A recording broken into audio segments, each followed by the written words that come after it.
G'day and welcome to another one of my videos. Today we're going to have a look at finding the area of a triangle, and there's different types of triangles, so I'll show you where the actual formula comes from and how it works for each of the different types of triangles, and then we'll do some examples. So let's just do a quick review of what the area of a shape is. And the area of a two-dimensional closed figure is the amount of space enclosed by the figure. So we have this rectangle here, and it's the amount of space, the blue shaded part, that's when we're talking about the area. And to actually calculate the area of that, we count the squares that are inside it, and what we've got there is some square units, or units squared. And so if we've got millimeters, these are square millimeters, or they could be square centimeters, or square meters, or square kilometers. So they're the units we use, unless of course you use the old imperial system, which is inches and feet, etc. Okay, so this particular shape, if we count the squares, is 24 square units. So we already know how to find the area of a rectangle. So here again we have a rectangle. And to find its area, we count it up into, or cut it up into squares, and we need to know its length and its breadth. And the rule we use for finding an area of a rectangle is length times breadth. So the length of this case is there's 6 squares here and 4 squares there, so 6 lots of 4 gives us 24 square units. But we can cut this into a triangle by putting in a diagonal. And so what we've actually done is we've now halved the rectangle here. And so the area is half the length times the breadth. So we get a half of 6 times 4. So the actual area of this triangle in here is 12 square units. But in a triangle, we don't actually call the dimensions length and breadth. We actually call them base and height. So we're going to change those. So we've got base and height. So area of a triangle is the half times the base times the height. And again, we like to shorten that with using half BH. So B for base, H for height. Just what you've got to be careful of is that the base and the height are actually perpendicular to each other. So that means that they meet at right angles. So this angle in here is 90 degrees. So to find the area of a triangle, we simply multiply the base by its height and then we halve it. So it doesn't really matter what order we do those. You can multiply your base by height first and then halve it, or you can halve the base first and then multiply it by its height. It doesn't really matter. So we've got a triangle, we've got its base and its height, and they're perpendicular to each other. We have another triangle, we've got a base and a height, again they're perpendicular to each other, so at 90 degrees. And another triangle, base and height, again they're perpendicular to each other. So the area of those type of triangles is half times base times height, or half BH. Okay, but not all triangles are right angled. So what do we do to find the area of those? Well, here we've got a triangle that's not right angled. And so what we need is we need to still label the base and the perpendicular height. So remember, the base and the height are perpendicular to each other. So let's put in the perpendicular height. So being at right angles there, and we'll call that the base, and there's our height. So instead of using the word height, we're going to use H for it, so what we're going to actually do is we're going to add a grid to help us determine the area of this particular triangle. So we'll put that grid in. And we could count some squares. Notice that there are some full squares, but there are some incomplete squares. So we could try and put little bits together and work out its area by counting the squares, or we can actually try and work out a shortcut in doing that. So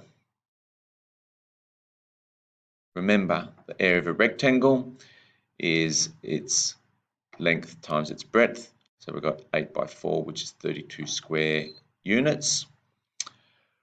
Basically, we've got here 2, 4, 6, 8 across the bottom too, and 1, 2, 3, 4, a height of 4. But you notice we don't actually have 32 square units in there. So we've got a base of 8, which is the same as that length, and a height of 4, which is the same as our breadth. Let's see what happens in relation to that. So let's cut the triangle into pieces and rearrange it to form a rectangle, or in this case it's actually going to be a square. So let's cut this part off here, and what we're going to do is we're going to turn that around and place it up here. So you can see that we've got 1, 2, 3, 4 squares high.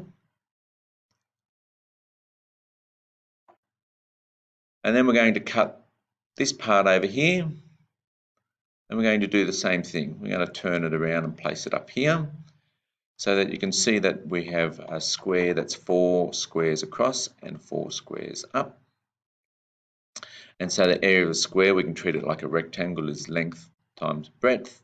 So 4 times 4 is 16 square units. So if we just compare that answer to the rectangle that has the same length and the same height, we'll know that we only get 16. So you'll notice again that the area of that triangle is half of the rectangle.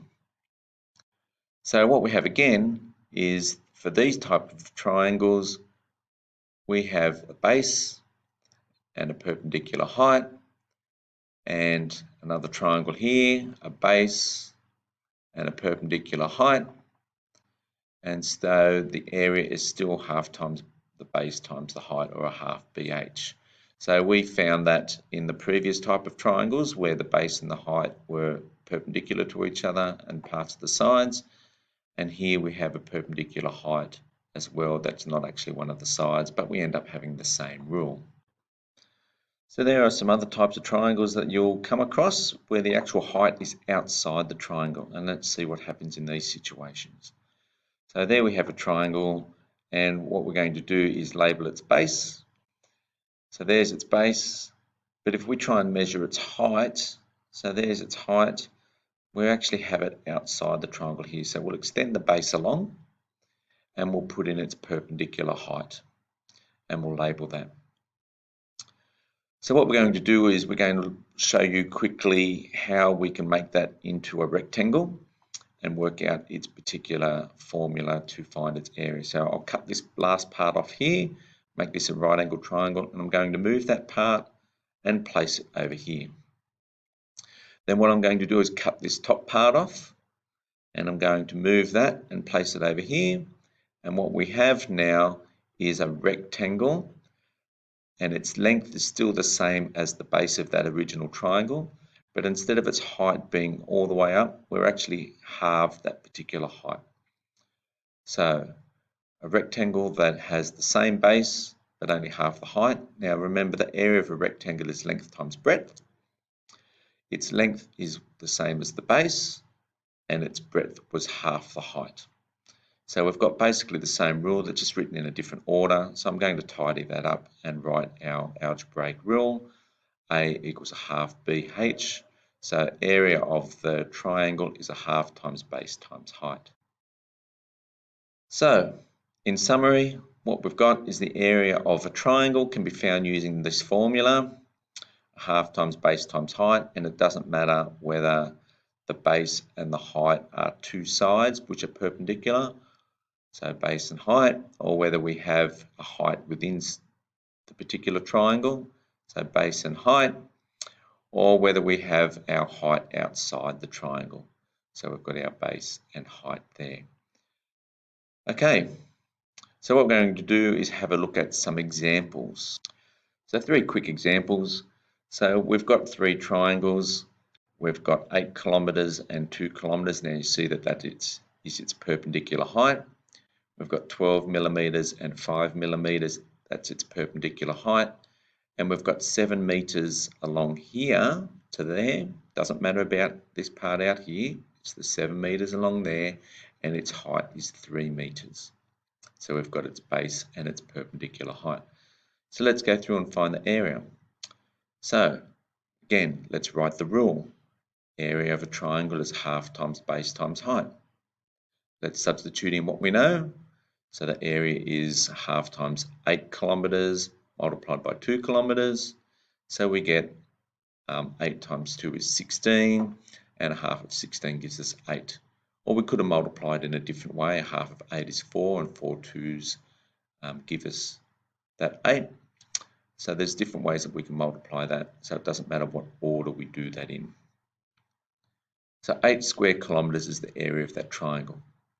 So let's look at the second one. Again, a triangle, finding the area. Let's write the rule, substitute in our base and our height, and then work that out. So we get 30 square millimetres. Remembering it's square millimetres because that's our units in there. And our final one here, again, let's write the rule, substitute in our base and our height, and we get area is 10.5 square metres.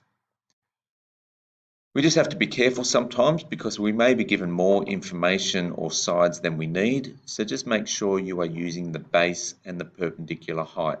For instance, if I'm giving extra information, I just need to make sure that I'm working with the base and its height. The base and the perpendicular height. The base and the perpendicular height. So those other sides that I just put in don't have anything to do with finding the area. So just be a little bit careful with that. So what you basically now need to do is to practice and practice some more and practice again. And the more that you do that, you'll find it so much easier in finding the area of a triangle. So I hope you found this particular video useful and that it gives you a good basis of finding area of particular shapes.